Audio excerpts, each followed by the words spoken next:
Welcome to the deep dive. We're here to cut through the noise and really get you the insights you need. Today, we're diving deep into, well, something everyone's talking about, AI coding. Our mission for you is simple: move past the hype, the headlines saying AI is taking over software engineering. We want to unpack the real deal. What actually makes software production ready? Why are humans still, frankly, essential? And maybe most importantly, how can you actually use AI effectively in your workflow? This is where it gets interesting. There's just so much noise right now, isn't there? Headlines predicting AI will replace coders, maybe half of us gone next year. It's exciting, sure, but it feels like there's a huge gap between that excitement and the actual day-to-day of building stuff that runs critical systems. What's missing? Yeah, you really put your finger on it. This idea that generating 30% of the code means AI does 30% of the job. It just doesn't hold up for real world large production systems. Right. Think about these massive code bases that already exist. Pretty much every decision about the code, the architecture, the infrastructure that's already been made, there's often not much wiggle room for AI to just jump in without causing problems, right? Like that Meta button story. It's pretty illustrative. An engineer spending maybe 6 months on what looks like one simple button in their ads platform. 6 months for a button. Exactly, because the complexity underneath is immense. It connects to everything. So the wiggle room for AI to just generate something totally new is tiny in that context. All those existing decisions, that intricate web, AI struggles with that. That meta button story really hits home. It's not just about lines of code, is it? It's understanding the whole system. So if that's the reality, what does the phrase AI code is still code actually imply for using it in production? Well, it means exactly that it still has to run somewhere in production. And complex systems, they have this emergent behavior. Right. Problems pop up that you just don't see looking at a single line of code. Things interact in unexpected ways. And when that happens, you need a human. Someone has to figure it out, fix it, examine it, understand those nuances. And AI, it can't really reason about those kinds of system-level surprises. It really sounds like we've been here before, doesn't it? New tech comes along, predictions fly about jobs disappearing. Does history offer any lessons here? Or is this just, another cycle? Oh, absolutely. It's not the first time I've heard my career's out to vanish. Look back, say, 15 years, the whole DevOps transformation. Right. Cloud computing, remember all the sysadmins, the folks racking servers, booting kernels? They didn't disappear. Right. No, they all got pay raises. And now they work on much more valuable, higher-level stuff. It's like tractors didn't get rid of farms. Ah, good analogy. Yeah, they just got rid of farmhands and horses.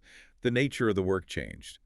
Software engineering, it's the same deal. The core industry persists, even if the tasks evolve. That tractor analogy is really helpful. Tools change the job, they don't just erase it. But as things shift, the source mentions something called vibe coding. What on earth is that, and why is it apparently dangerous? We're right, vibe coding. It's basically letting the AI write everything, and you just sort of glance at it and go, yeah, does it kind of do what I wanted? And then you just ship it without really digging in. Yikes. Yeah. For production code, that's completely unsuitable. It's reckless, frankly. Production code needs, 4 nines reliability, 99.99% uptime. It's handling thousands, maybe millions of users, tons of data. It's the stuff running the internet vibes, just feeling like it's okay. That doesn't cut it. The nuances are just too important. Okay, that makes perfect sense. So if it's not just about banging out lines of code, what is the actual craft? What's the real job here? That's the fundamental misunderstanding AI has kind of forced us to confront. Code isn't the job. Not really. In the same way, blueprints aren't the architect's entire job. Okay. The code is an artifact. It's the output. The real work. It's making thousands and thousands of decisions. What should the software do? What patterns do I use? What libraries? How does it scale? How does it fit with everything else? So generating code, that's one thing. The art and craft of software engineering, that's something much bigger. There's this great quote from Jeff Atwood, started Stack Overflow. He said, the best code is no code at all. Huh. Interesting. Why is that? Because every single line you write adds a burden. Maintenance, debugging, understanding. Right. Future costs. Exactly. So the more code the AI spits out, essentially the worse off you are, the worse off the system is. The goal is always as little code as possible to solve the problem effectively. Because there are always trade-offs: complexity, bugs, upkeep. And then you get into the big architectural choices, like should this flight booking system be a monolith, microservices, event-driven. That's not just one decision, it's thousands of little ones that follow. Uh-huh. LLMs, large language models, they don't make those kinds of decisions. They generate text based on patterns they've seen. And when you get to these complex, often old snowflake production systems, Mm-hmm. the ones with weird quirks that only Bob knows how that works. Oh, I know those systems. Yeah. Pattern matching just isn't enough there. When that thing breaks at 2 a.m., vibes aren't fixing it. A human has to diagnose it. Yeah. Someone has to understand the deep, weird history of that specific piece of software. Diagnosis, right. That seems key. So bringing it back, if AI isn't the artist and humans are vital for safety and fixing things, is the core job description now? I really think it boils down to this: changing software safely. That's always been the core challenge, hasn't it? Adding new features, fixing bugs, modifying existing code, but doing it safely. Safely. Meaning the software doesn't fall over, users get what they expect, data stays secure, and we have tools for this. Our own knowledge version controller like Git, tests, type systems, careful deployment strategies. AI can help here, definitely. By providing more context, maybe understanding more of the existing code base, that's huge for making safe changes confidently. Okay, so AI as a tool for safe change, that makes sense. But here's something that jumped out at me from the source. It says professional software engineers are often the last people adopting AI, which feels counterintuitive. Developers usually love new tools, right, like Git or cloud tech. Why the hesitation here? It is interesting, isn't it? I think part of it is just how fast things have moved. A few years back, AI coding felt like, well, the source called it a pile of bricks. It just wasn't very good. Then suddenly, maybe around the time of GPT 3.5 and later models, there was this massive explosion in quality. And now, agents are popping up everywhere. It's changing so rapidly. Engineers are naturally cautious. They build systems people rely on. They're not going to just inject a brand new, rapidly evolving technology into production without being really sure about it. Okay, caution makes sense. So how do you integrate it carefully? The source mentioned building software that's easy for AI to write. Yeah, and the funny thing is most of those tips are just good software engineering practices anyway. Things we should probably be doing better, Like what? like having documented standards. Especially if your code base is changing a lot, the AI needs to know which package or pattern is preferred now. Having reproducible developer environments, easy to spin up. Easy, fast, local testing. Standard stuff, yeah. Exactly.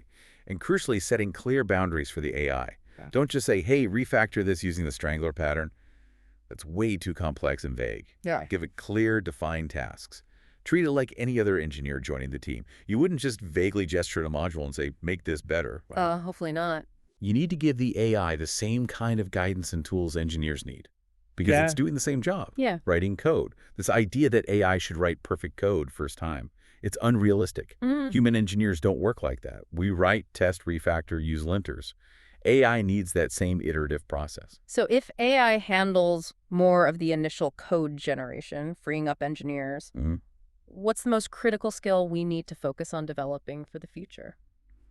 The source was quite emphatic about one skill. Code review. Without doubt. Prove review. Yes. Yeah. It's a skill that, honestly, the industry has kind of let slide. We don't really interview for it well.